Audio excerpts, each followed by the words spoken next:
भगवान की है आरती, पापियों को पाप से है तारती। श्री भागवत भगवान की है आरती, पापियों को पाप से है तारती।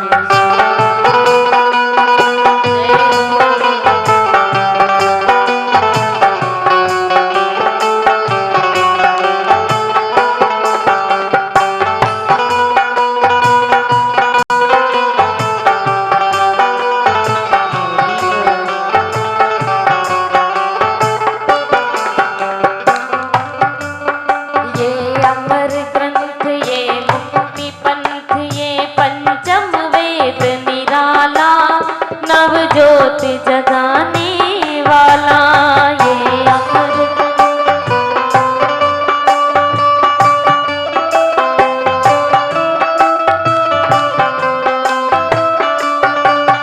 ये अमर ग्रंथ, ये मुक्ति पंथ, ये पंचम वेद निराला, नव ज्योत जगाने वाला ये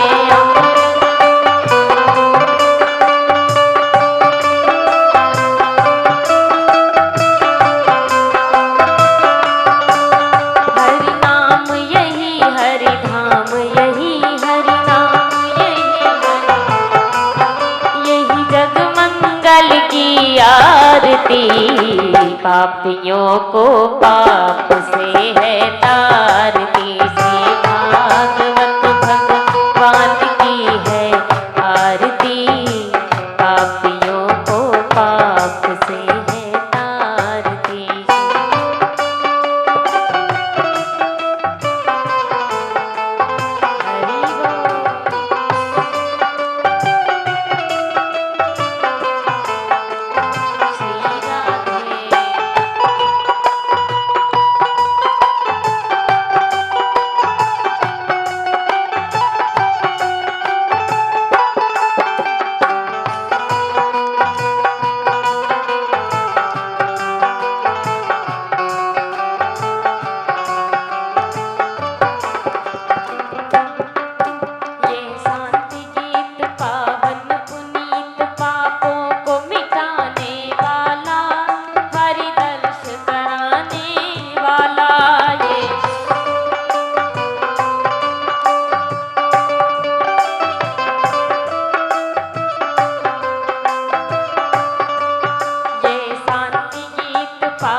श्री मधुसूदन की आरती, पापियों को पाप से है तारती।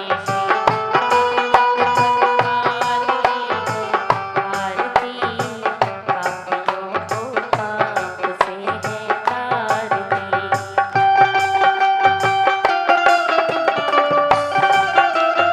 जय हो।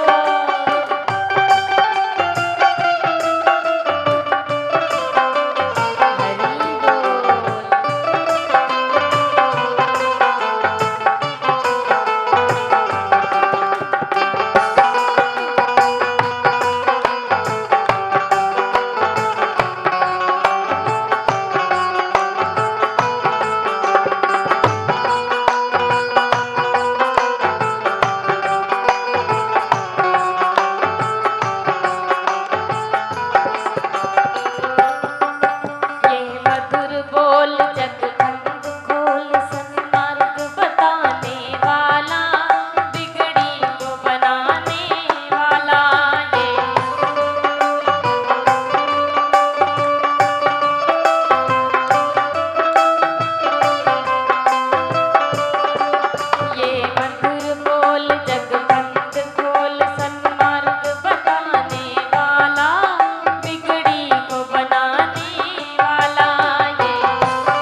त्वमेव वेद्याद्रविणं त्वमेव त्वमेव सर्वं मम देवदेवम् श्री भागवत भगवान की है आरती पापियों को पाप से है तारती भागवत भगवान की है आरती पापियों को पाप से है तारती पापियों को पाप से है तारती पापियों को पाप से है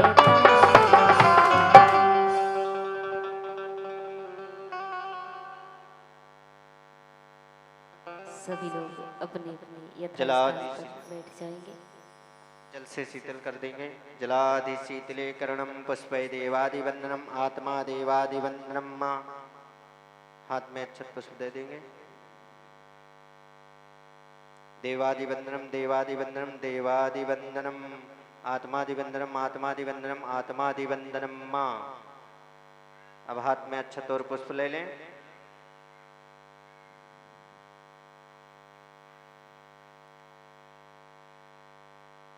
आवाहनम न जानामि तवर्चनम पूजां चैव न जानामि क्षमित्वं परमेश्वरा क्षमित्वं परमेश्वरे नानासुगन्धपुष्पाणि यथा कालोद्भवानि च पुष्पाञ्जलिर्मया दत्त्वा गृहाण परमेश्वरा गृहाण परमेश्वरी मंत्रपुष्पाञ्जलिं समर्पयामि नमस्करोमि सुमन सुगन्धित सुमनिः सुमन श्रेष्ठि सुवास पुष्पांजलि अर्पण करूं गोविंद करो शुभिकार हे भगवन करो शुभिकार ना कुछ किया न कर सका ना कुछ करने योग जो कुछ किए सो आप ही करने योग बोलिए गोविंद भगवान की।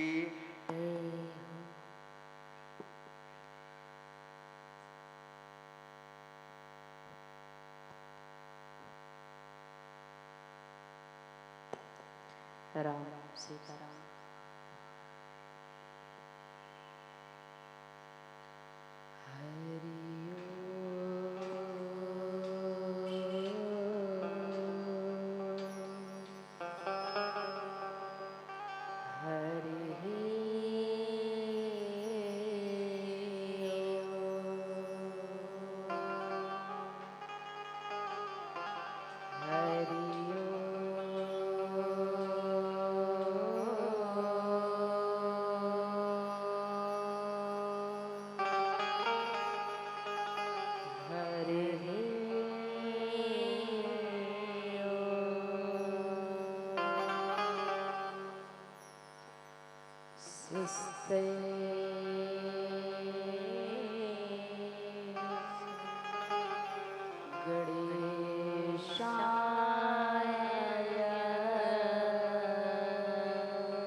श्री परमात्मने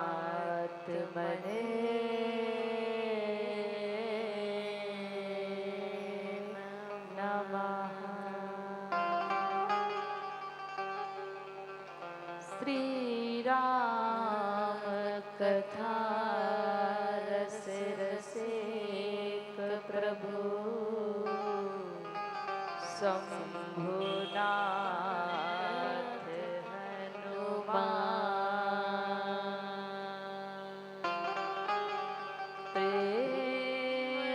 सहित आसन धरो प्रभु सुनहु कथा करवा।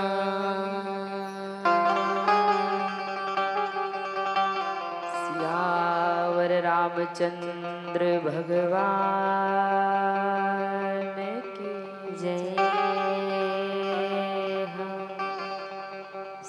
सीतानाथ समारंभा श्री रामानंदारम्भ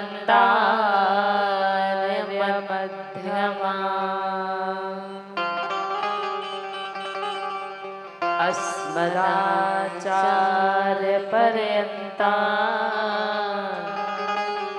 वन्दे श्रीगुरुपरम्परा।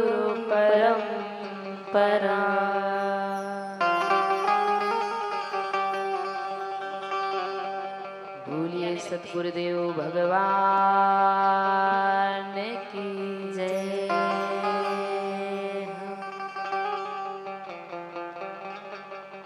लोकाभिरामं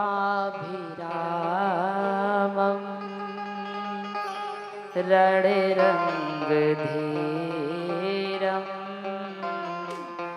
राजीवनेत्रं रघुवंशनाथं लोकाभिरामं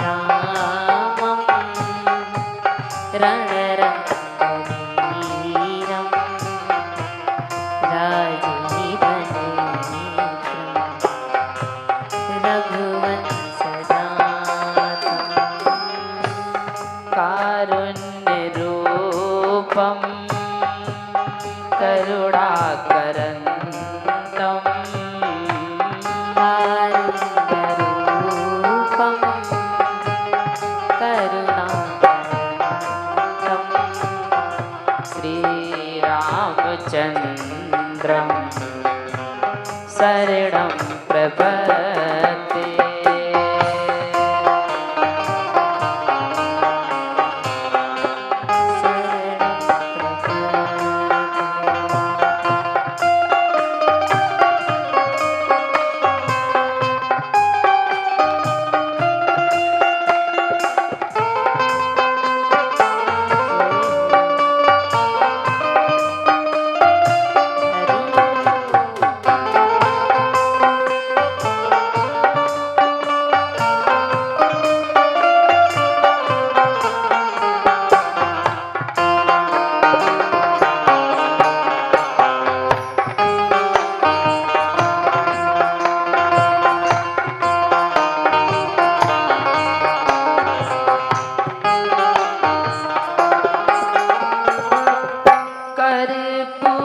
कर्पूरगौरं करुणावतारं कर्पूरगौरं करुणावतारं संसारसारं भुजगेन्द्रहारं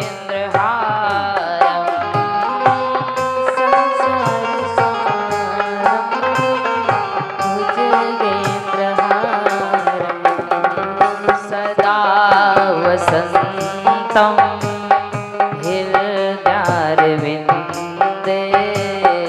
सदा वसन्तं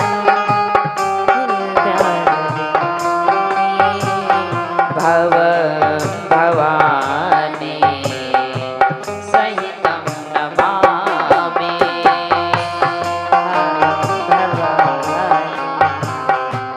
सहितं नमामि।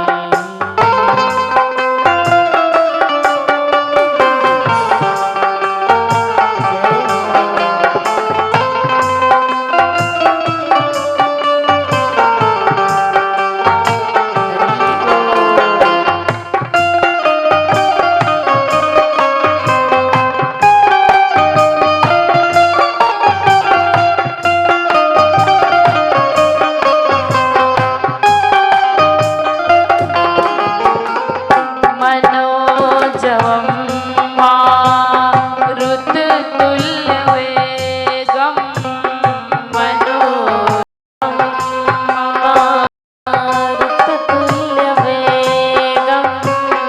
जितेन्द्रियं बुद्धिमतां वरिष्ठम्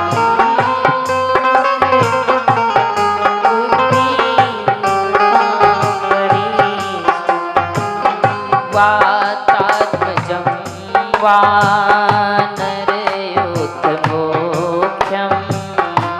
वातात्मजं वानरयूथमुख्यं श्रीरामदूतं दूतं शरणं प्रपद्ये।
राम राम राम सीता राम राम राम सीता राम राम राम सीता राम राम राम सीता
सीता राम राम राम सीता राम राम राम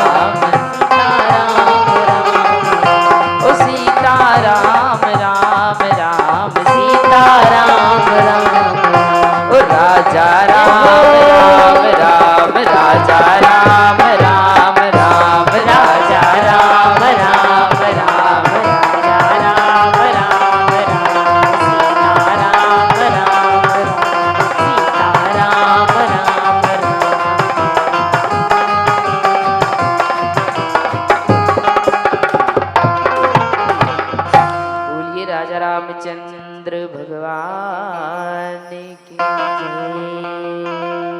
बांके बिहारी लाल की जय। माता रामो मत पिता रामचंद्र स्वामी रामो मत सखा रामचंद्र सर्वस्व मे रामचंद्र दयालुर्नान्यं जाने नैव जाने। बंदो बाबा तुलसी के चरण जिनकी न्यो जग काज। कलि समुद्र बूढ़त लख्यो प्रगट्यो सप्त जहाज। सिय राम मैं सब जग जानी करो प्रणाम जोर जुग पानी। सियावर रामचंद्र भगवान की जय। श्री बालकृष्ण भगवान की जय। श्री उमापति महादेव भगवान की जय। पवन सुत हनुमान महाराज की जय। पूज्य पाद गोस्वामी तुलसीदास जी महाराज की जय। श्री रामचरितमानस भगवान की जय। श्रीमद् भागवत महाराज की जय। नमः पार्वती पते हर हर महादेव।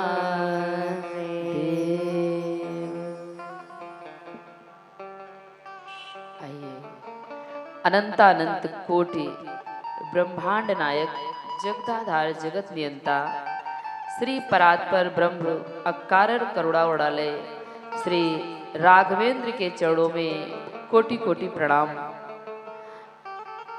बाबा भोलेनाथ माँ भवानी के चरणों में बारंबार प्रणाम। श्री हनुमान जी महाराज जी के चरणों में कोटि कोटि प्रणाम। पूज्य सतगुरुदेव भगवान के चरणों में कोटि कोटि प्रणाम।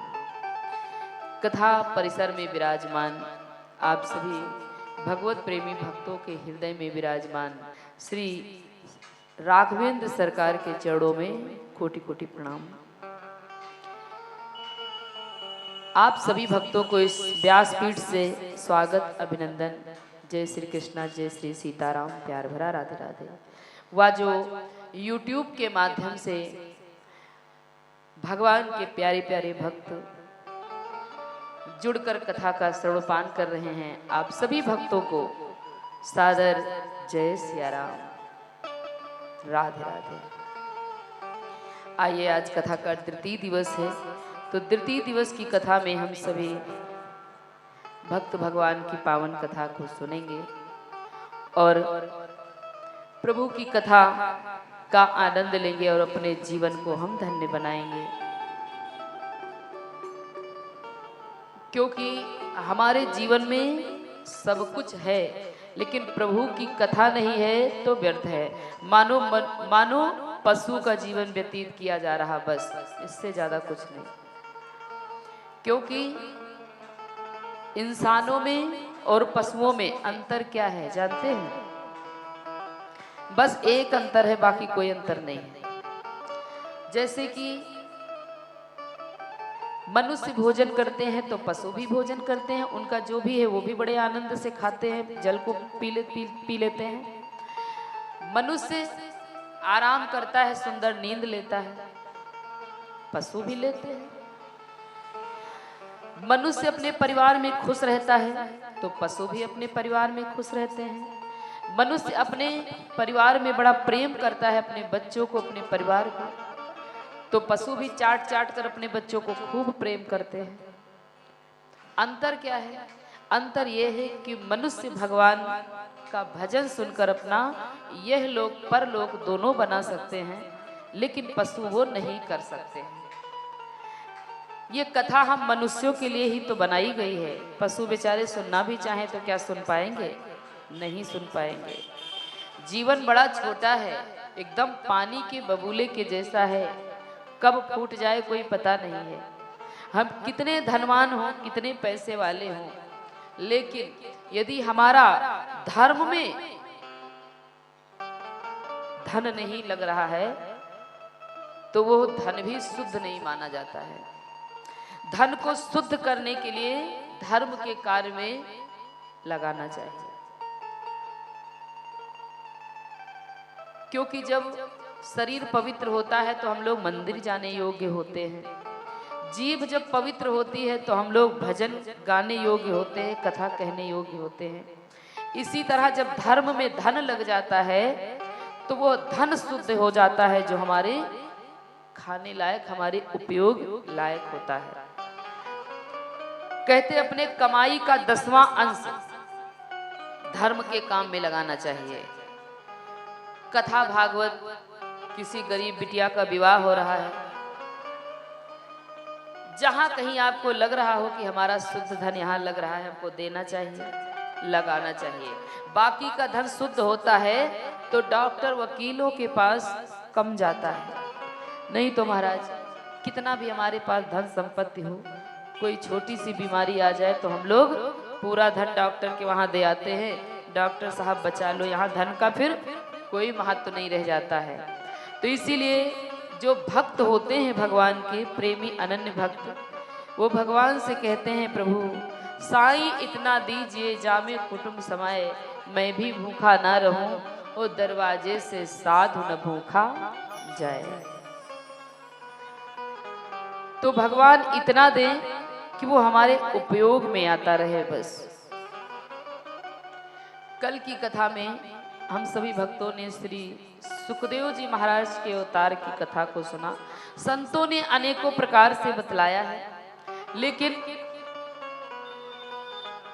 कल हम सभी भक्तों ने दंत कथा के अनुसार श्री सुखदेव जी महाराज के जन्म की कथा को सुना। सुखदेव जी महाराज वन से लौट कर आते हैं और अपने पिता वेदव्यास जी को गुरु बनाते हैं। कहते हैं संसार में गुरु के बिना उद्धार होने वाला नहीं है। बिनु गुरु भवनिध तरय न कोई, जो बिरंच शंकर समूह होई। शंकर भगवान ब्रह्मा, भगवान श्रीमन नारायण के समान भी कोई हो तो गुरु के बिना उसका उद्धार होने वाला नहीं है। इसीलिए अपने जीवन में गुरु करना चाहिए, वो भी बचपन से।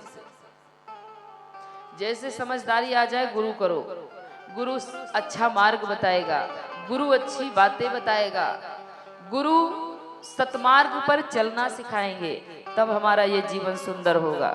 नहीं तो हम अपने जीवन को माचिस लगाकर समाप्त करते हैं। धन्यवाद करिए उनका जो आपके जीवन में रोक टोक करने वाले हैं। जिस बाग का माली नहीं होता है वो बगीचा जल्दी समाप्त हो जाता है। तो इसीलिए हमारे घर में यदि हमको कोई रोकने टोकने वाला है तो ये हमारी किस्मत है। तो इसीलिए गुरु करना चाहिए। गुरु के बिना कुछ भी होने वाला नहीं है। श्री सुखदेव जी महाराज ने गुरु किया और संपूर्ण श्रीमद् भागवत को कंठस्थ किया।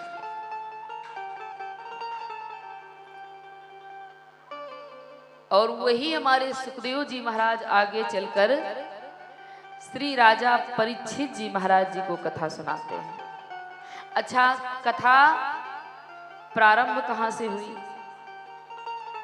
कहाँ से कथा शुरुआत हुई? छोटी सी छोटी कथा भी होती है ना तो अपने नैमिष धाम से प्रारंभ होती है, याद रखना। आप सत्यनारायण भगवान की कथा को सुनते हैं, वो भी नैमिष धाम से प्रारंभ होती है। तो हमारे श्री वेदव्यास जी महाराज लिखते हैं कि नैमि से सूत मासी नम भिवाद महामतिम कथामृत रसा स्वाद कुशलः सौन को प्रवेत।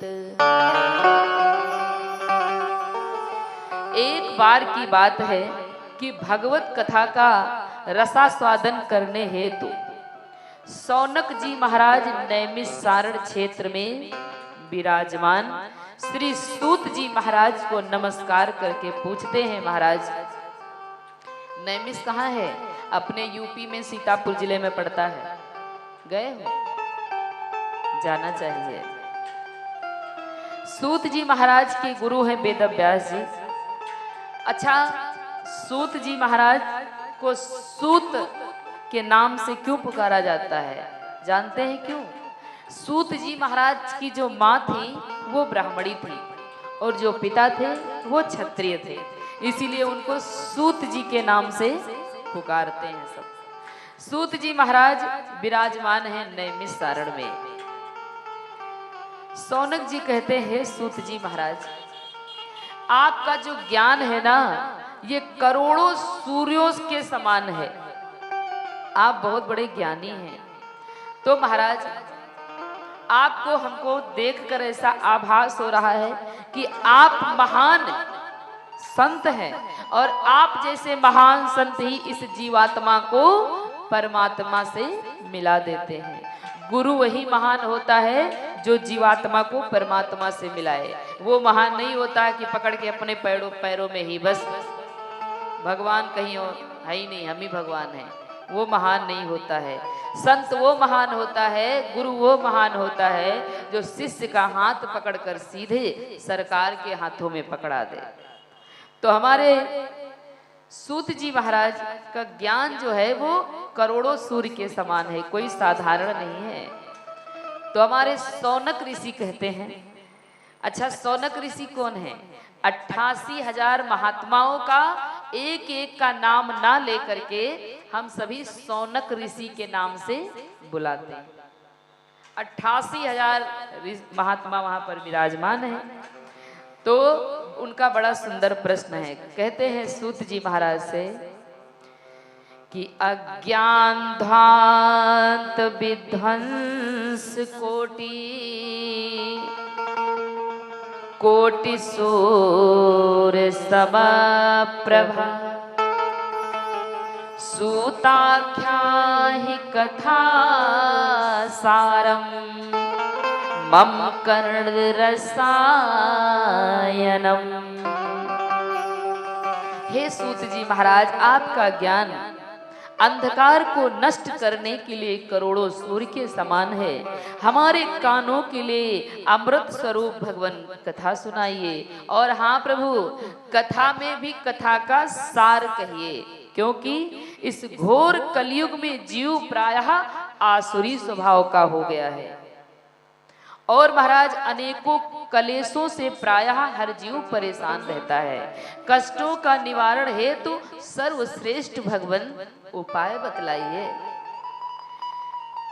अच्छा, यह कथा श्रीमद् भागवत जी की नैमिष धाम से कैसे प्रारंभ हुई?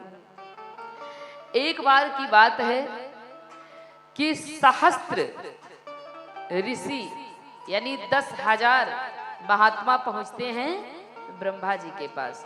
ब्रह्मा जी से कहते हैं, भगवान हमको कोई ऐसा स्थान बताइए जहां पर बैठकर हम सत्संग कर सके, कथा कह सके। क्योंकि महाराज कुछ दिन का सत्संग तो है नहीं, तो हम किसी से जगह मांग ले। आजकल किसी के जगह में बैठकर भजन भी करने लगो तो लोग भगाने लगते हैं, बाबा आगे बढ़ जाओ, आगे बढ़ जाओ। तो महाराज हमारा जो अनुष्ठान है वो हजारों वर्षों का है। तो हम महाराज ये चाहते हैं आप कोई ऐसा स्थान बताइए जहाँ पर कोई बाधा भी ना डाल सके और हम आनंद से भगवान की कथा सत्संग कर सके। ब्रह्मा, अरे भाई भगवान की कथा होगी वो भी निरंतर, इसीलिए आज भी आप नैमिष धाम में जाएंगे तो आपको कथा चलती हुई मिलेगी। और सावन के महीने में पहुंच जाओ तो देखो, इधर शिव पुराण, उधर श्रीमद् भागवत जी, उधर राम कथा, उधर देवी कथा, देवी पुराण। तो इसलिए नैमिष धाम तो धाम है भाई। तो हमारे ब्रह्मा जी ने कहा कि ये चक्र जो हमारे पास है इसको हम छोड़ते हैं। ये चक्र जहां जाकर गिरेगा वहां पर तुम 10,000 क्या जन्मों तक सत्संग चलेगा, जन्म जन्मांतर तक, चिंता ना करें। उस चक्र को ब्रह्मा जी ने छोड़ा तो वो चक्र जा करके एक नैमी नाम के अरण्य में गिरा। अरण्य मतलब जंगल में गिरा। और जब वो गिरा तो वहां पर नैमिष धाम प्रसिद्ध हो गया और दूसरा नाम चक्र तीर्थ के नाम से भी जाना जाता है। क्यों? क्योंकि वो चक्र आज भी विराजमान है। हम आप जाते हैं जब नैमिष धाम तो चक्र में नहाते हैं और लोग चक्कर भी लगा लेते हैं, कई मतलब परिक्रमा कर लेते हैं। तो नैमिष धाम इसीलिए पड़ा क्योंकि वो ब्रह्मा जी के द्वारा छोड़ा गया वो चक्र है जो आज भी विराजमान है। इसी भूमि पर श्रीमद् भागवत की कथा प्रारंभ हो गई। सभी ऋषियों ने अपना डेरा जमा लिया। सूत जी महाराज को एक बरगद के पेड़ के नीचे व्यास गद्दी बनाई गई जो आज भी प्रसिद्ध है और वहां पर हजारों ऋषि महात्मा प्रसिद्ध है, विराजमान हुए। अच्छा, बरगद के पेड़ के नीचे क्यों व्यासपीठ बनाई गई? बरगद का पेड़ आप लोगों ने देखा है, एक छोटा वृक्ष लगा दो फिर तो उसका, हम लोग ये पांडाल लगाते हैं तो सीमा है, पर हमारे जो भगवान के द्वारा दिया गया पांडाल है उसकी सीमा ही नहीं है। बरगद खूब बढ़ता रहता है, बढ़ता रहता है, बढ़ता रहता है, चाहे जितना किलोमीटर का पांडाल भगवान के द्वारा दिया हुआ है इस बरगद के वृक्ष से बना लो। इसीलिए बरगद के वृक्ष के नीचे बढ़िया सी व्यासपीठ बनाया गया। और जंगल की एक और बहुत बड़ी क्वालिटी होती है कि जो बरगद का वृक्ष होता है उसके गर्मी में उसके नीचे बैठोगे तो तरावट देता है और गर्मी में और सर्दी में बैठोगे तो गर्माहट। भगवान ने ऐसी सुंदर एसी फिट कर रखा है कि पूछो ना। अच्छा, उस जमाने में माइक वगैरह या सिस्टम तो था नहीं कि माइक लगा दे, हॉर्न लगा दे, साउंड लगा दे, तो इसीलिए जंगल को चुना गया। क्यों? क्योंकि आप जंगल में जाकर के आवाज लगाओ तो आवाजें टकराती हैं, फिर दूर दूर तक सुनाई देता है। ऐसे पड़ोसी को बुलाओ तो जल्दी नहीं आवाज पहुंच पाती है, पर जंगल में एक तेज से आवाज लगा दो सब जीव जंतु चौकन्ने होकर देखने लगते हैं कौन बोला कौन बोला। तो इसीलिए जंगल को बड़ा बढ़िया चुना गया और वहीं पर बड़ी सुंदर व्यासपीठ बरगद का वृक्ष लगा है। चाहे जितना चाहो उतना पांडाल बढ़ता चला जाए और हमारे 88,000 महात्मा उसी के नीचे विराजमान हो गए। 88,000 ऋषि कहते हैं महाराज कि हे सौनक जी, हमारे हृदय में प्रेम है, इसीलिए मैं कहता हूं प्रभु हमको संपूर्ण कथा सुनाइए। सूत जी महाराज कहते हैं आपकी निष्ठा को देखकर मैं कथा अवश्य सुनाऊंगा और यह कथा जन्म मृत्यु के भय का नाश कर देती है, इसलिए इसको साधारण ना समझना। और कथा को हम सुनाएंगे, आप ध्यान से सुनिए। क्यों? क्योंकि इस कलयुग में जो काल रूपी सर्प है मुख फैला के बैठा है, कब किसको खा जाए कोई पता नहीं, सब परेशान है कि काल ब्याल मुख ग्रास उत्त्रास निर्वाण हेतवे श्रीमद् भागवतम शास्त्रम कलोकीरेण भासितम।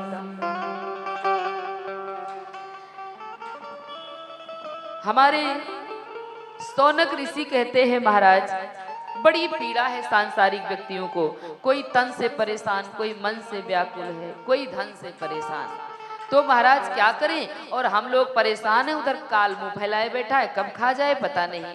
तो इससे कल्याण के लिए महाराज कोई साधन बताइए। तो हमारे सूत जी महाराज कहते हैं एक ही बड़ा सुंदर साधन है कि श्रीमद् भागवतम और शास्त्रम कलोकीरेण भासितम। श्रीमद् भागवत की कथा को सुनिए जो संगीतमयी से गाई गई है और इस कथा को आसानी से भक्त सुन भी नहीं पाता है। इस भूल में मत रहना कि कथा आपके घर में चल के आ जाएगी, कब चल के आ जाती है, लोग तो सोचते रहते हैं हम कल कथा करवाएं, पर हो पाता है? बुढ़ापा आ जाता है, चला चली हो जाती है, पर कथा नहीं हो पाती है। तो जन्मांतरे भवेत पुण्यम तदा भागवतम लभेत। एक जन्म दो जन्म नहीं, जन्म जन्मांतर के जब पुण्य इकट्ठा होते हैं तब जाकर के भगवान की कथा किसी के वहां उनकी कृपा से होती है। हम आप तो बीच के माध्यम हो जाते हैं, करते हैं मेरे कन्हैया मेरा नाम हो रहा है, वो उनकी कृपा से। और एक बार उनकी कृपा हो जाए ना तो ये हमारे ठाकुर जी हैं, अंतो गत्वा हम लोग इन्हीं के दरवाजे पर सर पटकते हैं। चाहे हमारा परिवार कितना हो, चाहे संसार में हम कितना आनंद ले रहे हो, लेकिन परिवार भी ठुकराता है, संसार भी ठुकराता है। तब हम भगवान के दरबार में जाते हैं, भगवान तुम्हारे सिवा तो हमारा कोई है ही नहीं। तब भी हमारे भगवान स्वीकार कर लेते हैं। भूला आधे रास्ते से लौट आए तो उसे भूला नहीं कहते।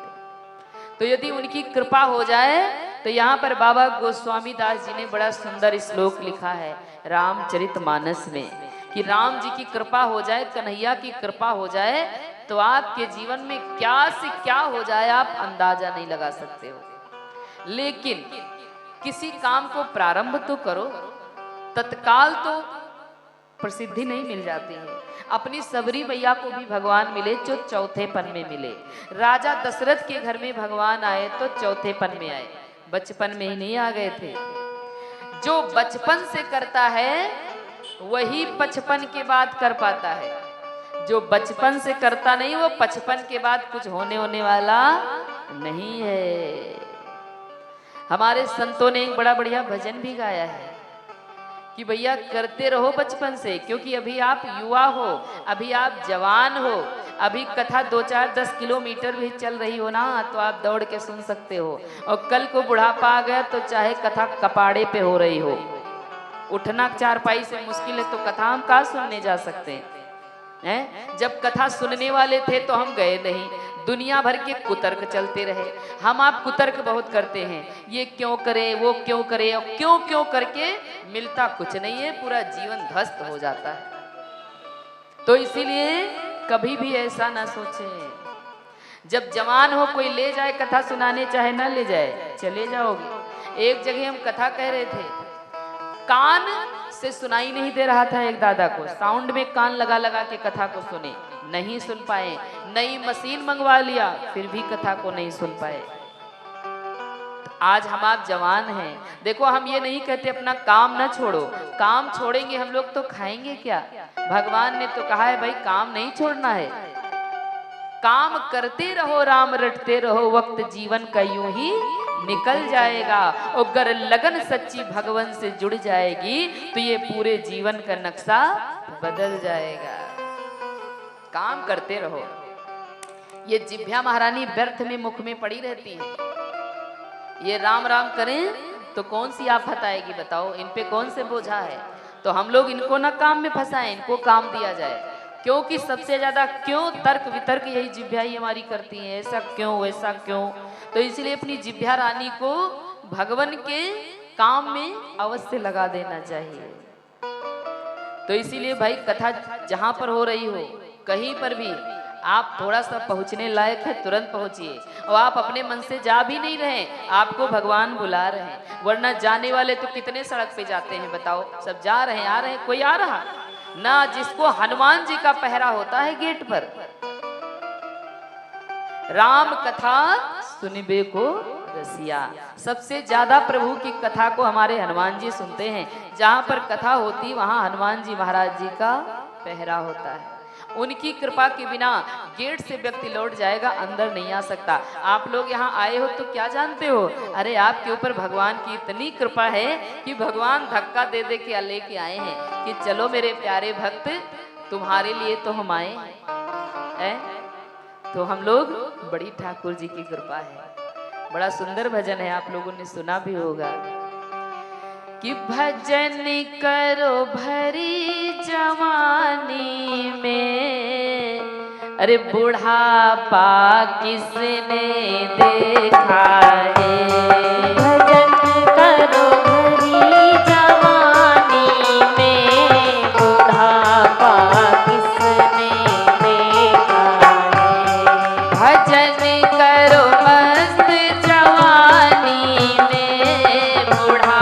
बुढ़ापा किसने देखा है। भजन करो मस्त जवानी में, बुढ़ापा किसने देखा है। जय हो।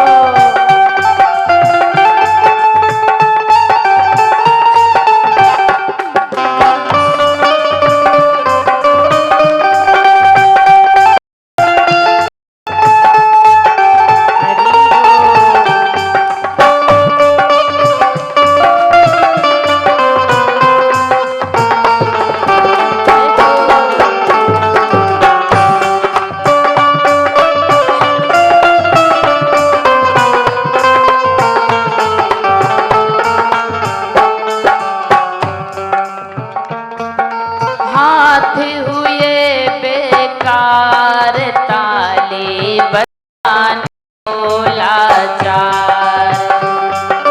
हाथ हुए बेकार ताली बजाने को लाचार। जब बुढ़ापा आ जाता है तो हाथ भी नहीं उठते हैं महाराज, ताली कहाँ से बजेगी हैं। हाथ हुए बेकार ताली बजाने को लाचार। हाथ हुए बेकार ताली बजाने के लाचार। ओ ताली बजाओ जवानी में, बुढ़ापा किसने देखा है। ताली बजा जवानी में, बुढ़ापा किसने देखा है। भजन करो भरी जवानी में, बुढ़ापा किसने देखा है। भजन करो भरी जवानी में, बुढ़ापा किसने देखा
कान हुए बेकार कथवा सुनने को लाचार। कान हुए बेकार कथवा सुनने को लाचार। कान हुए बेकार कथवा सुनने को लाचार।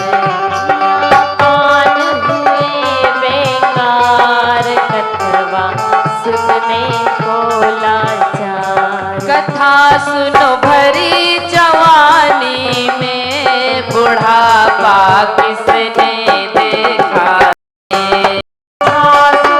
भरी जवानी में, बुढ़ापा किसने देखा है।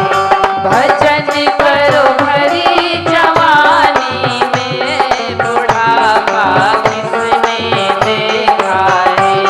भजन करो भरी जवानी में, बुढ़ापा किसने देखा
लाचार। भैया पैर हुए बेकार, तीरथ जाने को लाचार। हाँ पैर हुए बेकार, तीरथ जाने को लाचार। पैर हुए बेकार, तीरथ जाने को लाचार। वो तीरथ करो जवानी में, बुढ़ापा किसने देखा है। तीरथ करो जवानी में, बुढ़ापा किसने देखा है। भजन करो भरी जवानी में, बुढ़ापा किसने देखा है। भजन करो भरी जवानी में, बुढ़ापा किसने देखा है। भजन करो भरी जवानी में, बुढ़ापा किसने देखा है। भजन करो भरी जवानी में, बुढ़ापा किसने देखा है।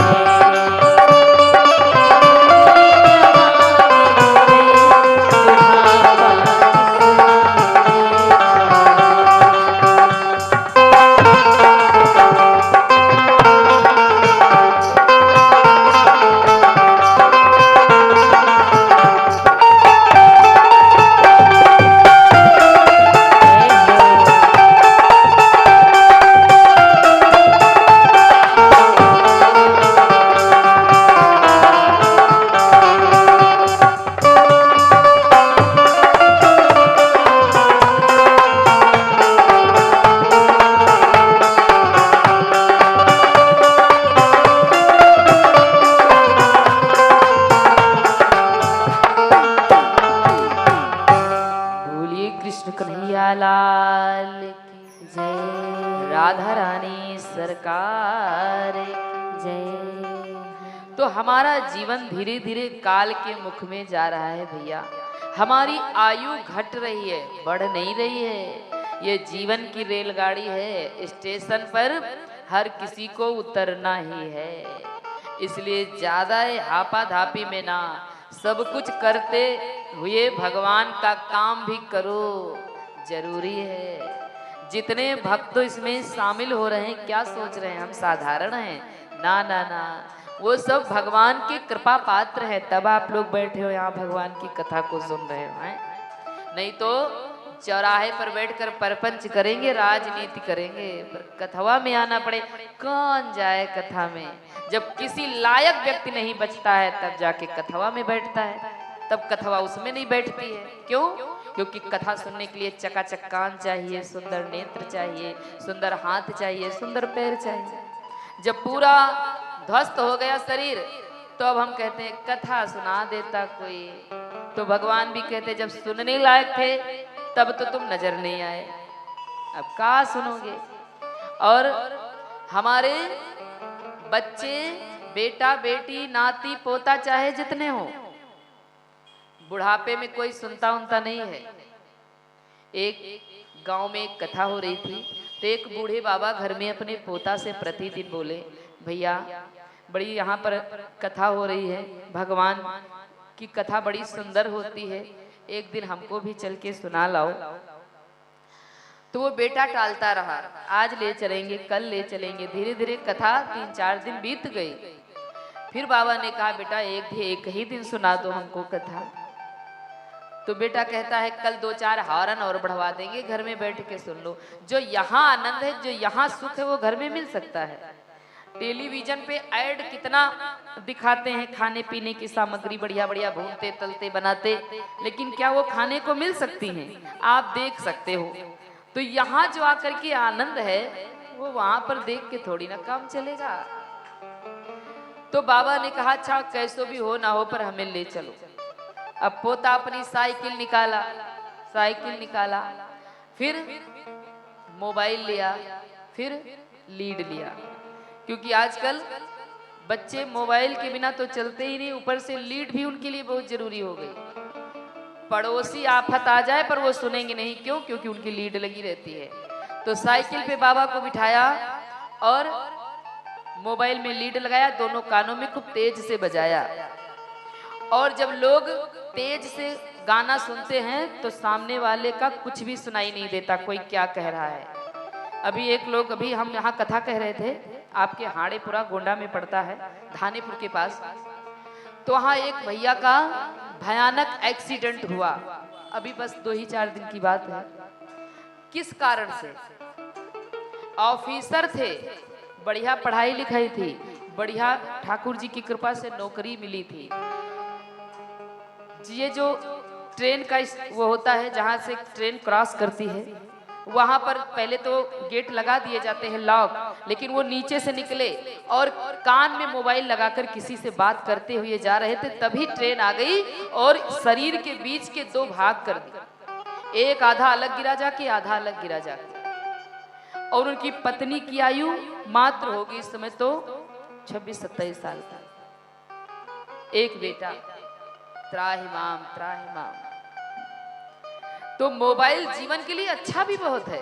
पहले लोग चिट्ठी चपाती भेजते थे, महीनों लग जाते थे। आज कोई चाहे विदेश में हो, कहाँ हो, बढ़िया हालो करो, तुरंत उसके हाल खबर मिले। लेकिन सदुपयोग करो तो, अगर दुरुपयोग कर रहे हो तो वो प्राण घातक भी हो सकता है।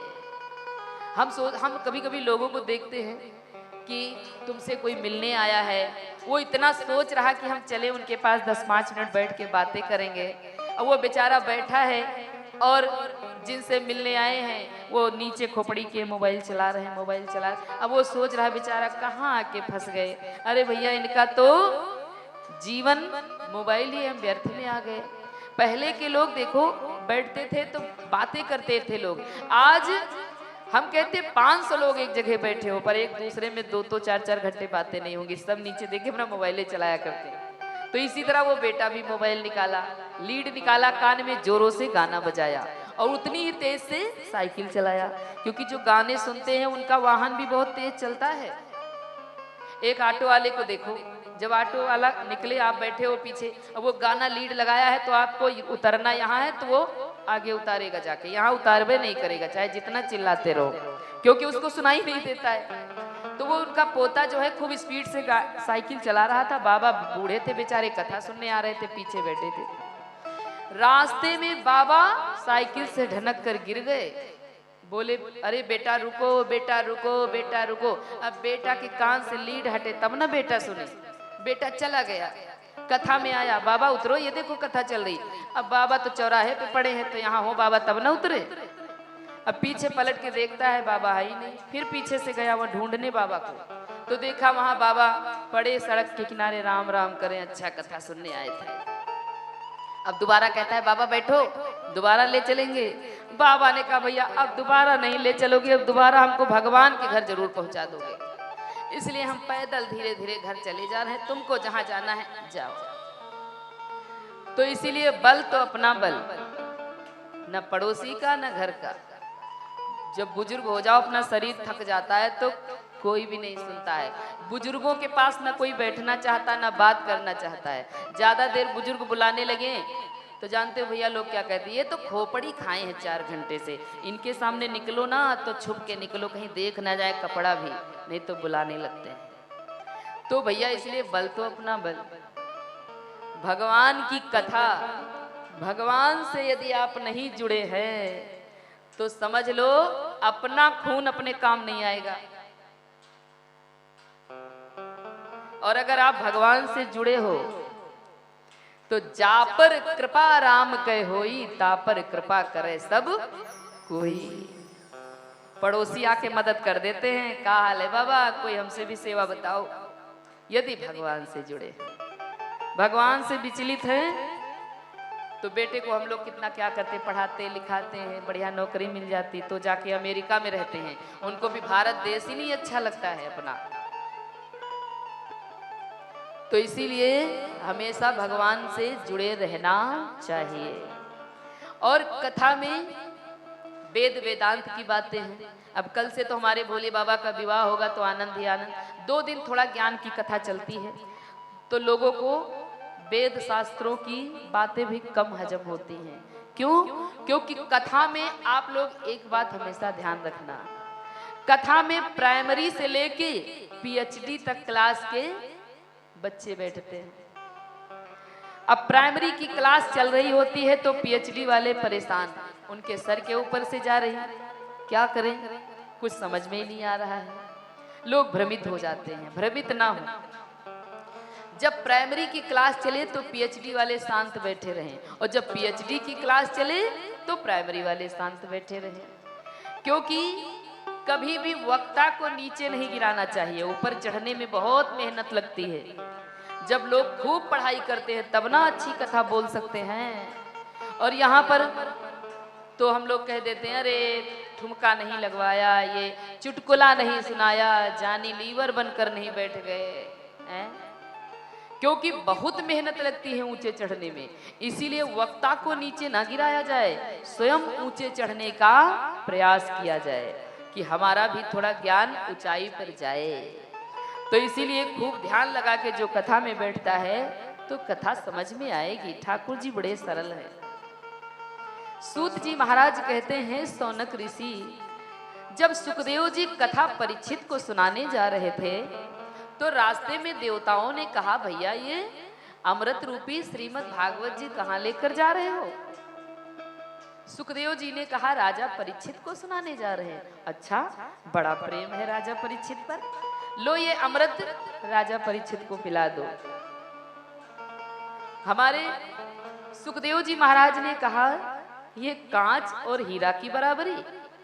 अरे हीरा है हमारी श्रीमद् भागवत जी और ये अमृत कांच है। बोले अच्छा। दोनों को तौला गया तो हमारी भागवत जी ही सबसे बड़ी।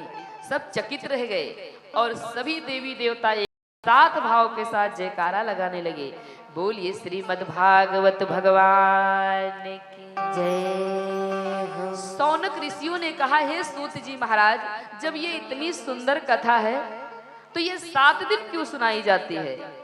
अरे कम से कम 1 महीने हो तो आनंद आए, ये 7 दिन क्यों?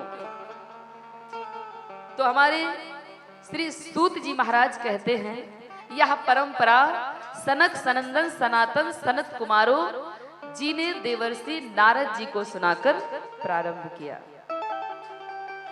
सौनक ऋषि ने पूछा, ये महाराज हमने तो सुना है कि नारद जी 2 घड़ी से ज्यादा कहीं रुकते नहीं हैं और 7 दिन बैठकर उन्होंने कब कथा को सुना? ये कुछ बात समझ में नहीं आ रही है महाराज, क्योंकि नारद जैसे घुमक्कड़ संत और 7 दिन बैठकर कथा को सुने, थोड़ा विस्तार से सुनाइए महाराज। तो हमारे सूत जी महाराज कहते हैं, हे सौनकादि ऋषियों, देखो हम श्लोक भी बोलेंगे, अर्थ भी बताएंगे, ध्यान से सुनना, क्योंकि इन श्लोकों में साक्षात हमारे कृष्ण कन्हैया लाल विराजमान है। बड़ा मंत्रों का प्रभाव होता है। तो हमारे सूत जी महाराज कहते हैं कि एकदा ही विशालाया चत्वार ऋषियो मला सत्संगार्थम समायता दुदुस्तत्र नारदम